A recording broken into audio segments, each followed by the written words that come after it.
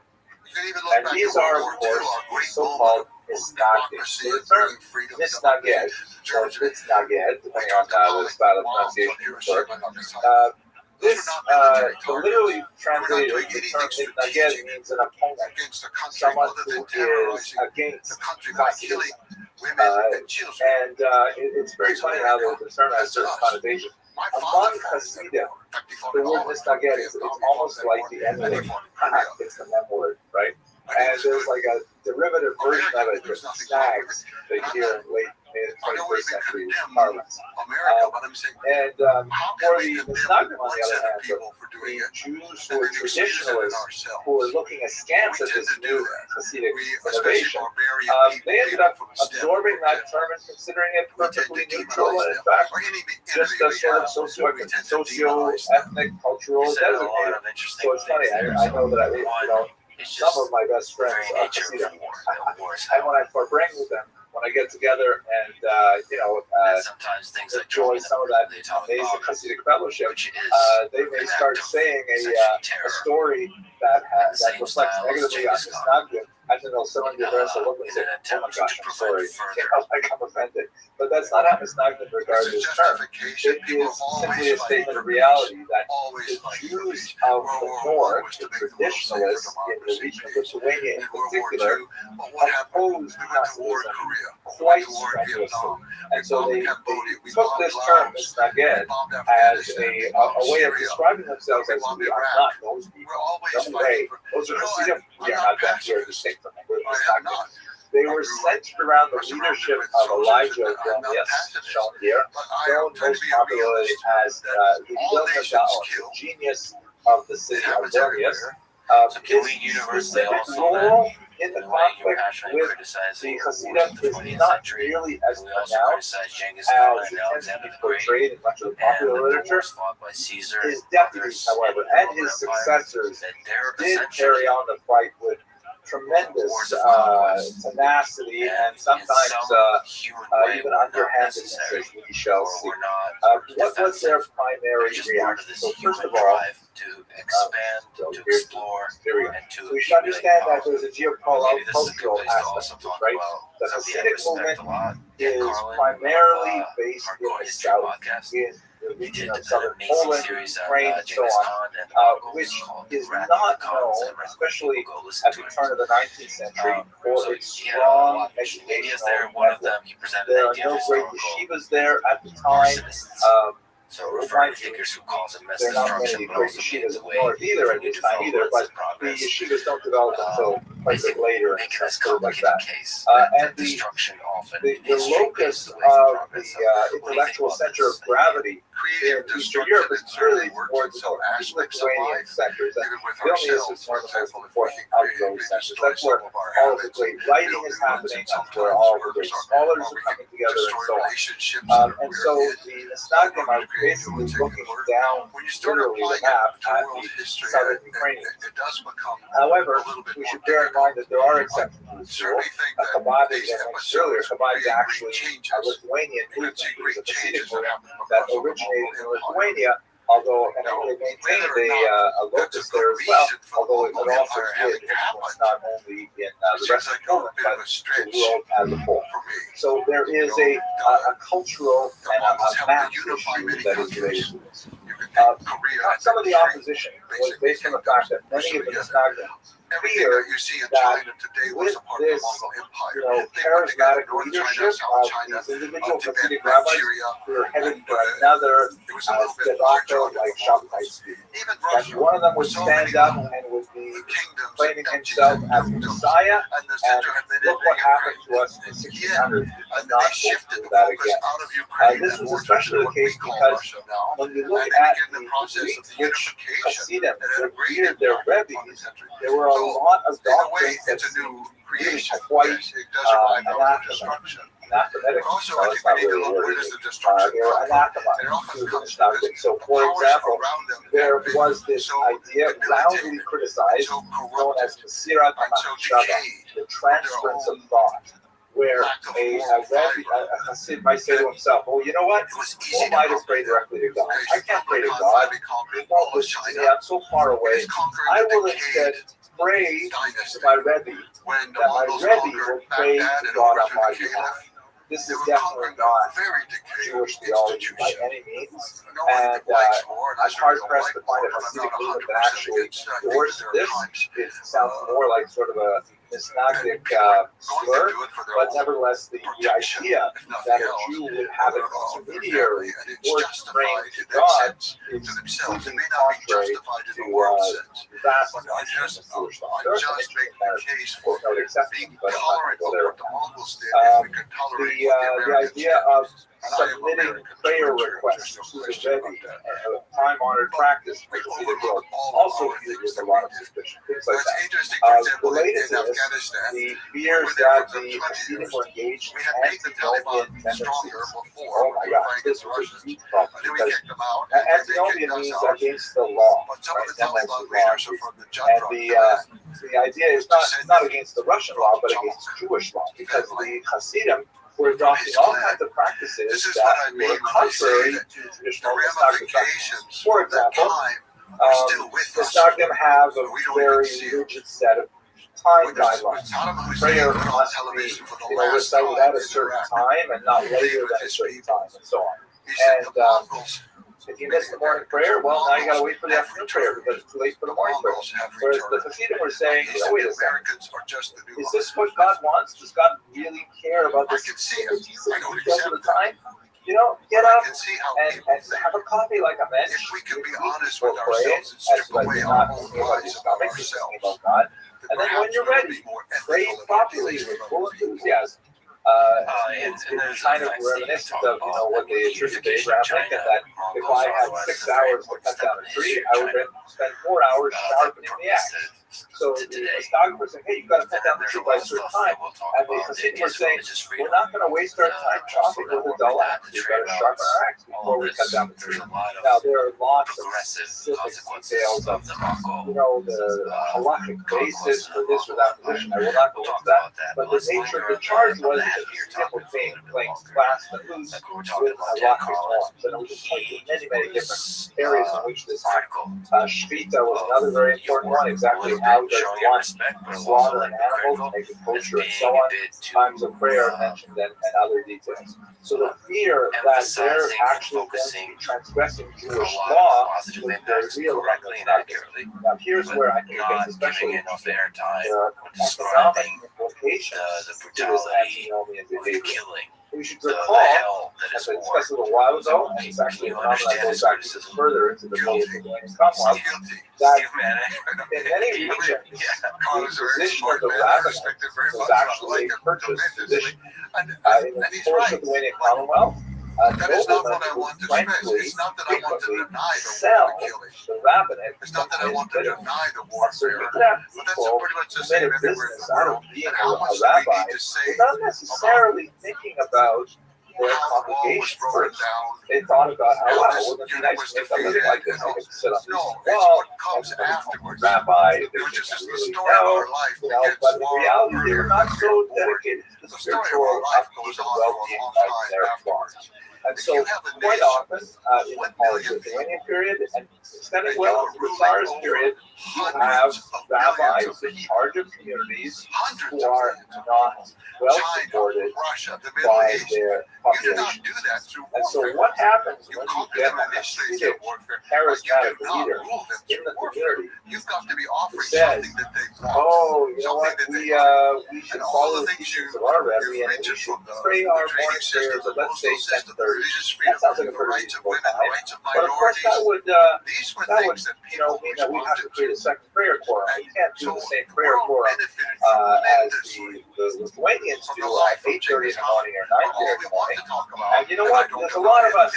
Why should we bother? Maybe we should have our own stand-ups. And oh, by the way, we have adopted several stringencies with our kosher slaughtering laws. So instead of buying your meat from the rabbinic butcher, you're going to have to go to a Hasidic butcher. And all those tax dollars that go to things like buying Shabbat candles and so on, they might find an alternate route to go through the charismatic Hasidic rabbi rather than the established official rabbi who does not necessarily have the Israeli population behind him. And so one particular scholar, Ben Sion Dinor, did an amazing analysis of the economic implications